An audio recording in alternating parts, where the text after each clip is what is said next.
নমস্কার বন্ধুরা, নিনিস কিচেন কর্নারে আপনাদের সবাইকে স্বাগত। আশা করি সকলে সুস্থ আছেন, ভালো আছেন। আজ আবারও একটি রেসিপি নিয়ে হাজির হয়ে গেছি। রেসিপিটি হচ্ছে ডিম ভর্তা। চলুন তাহলে শুরু করি আমার আজকের ভিডিওটি।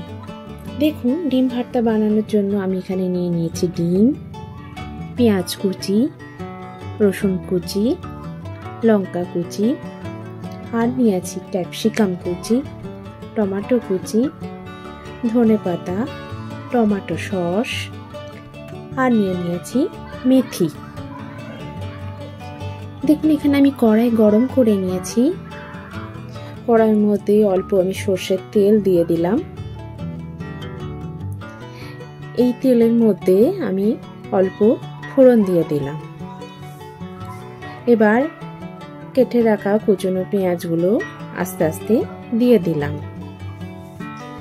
একটু নাড়াচাড়া করে নেওয়ার পরে এর মধ্যে আমি রসুন কুচি ও লঙ্কা কুচি দিয়ে দিলাম, আর দিয়ে দিলাম ক্যাপসিকাম কুচি।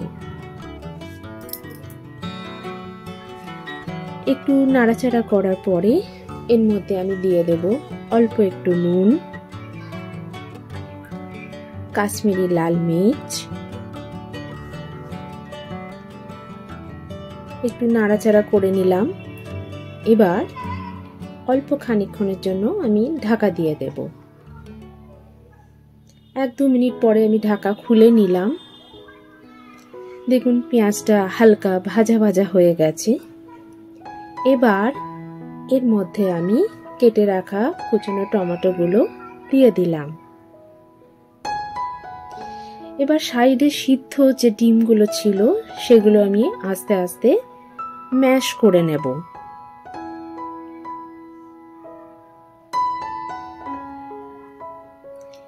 অল্প একটু এর মধ্যে নুন ছড়িয়ে দেব। 1-2 মিনিট পরে আমি ঢাকাটা খুলে নিলাম। দেখুন, পেঁয়াজ, টমেটো, ক্যাপসিকাম এগুলো অনেকটাই ভাজা ভাজা হয়ে গেছে। এবার এর মধ্যে আমি ধনিয়া গুঁড়ো, জিরা গুঁড়ো, নুন দিয়ে দিলাম। অল্প খানিকটা নাড়াচাড়া করার পরে এর মধ্যে আমি ম্যাশ করে রাখা ডিমটা দিয়ে দেব।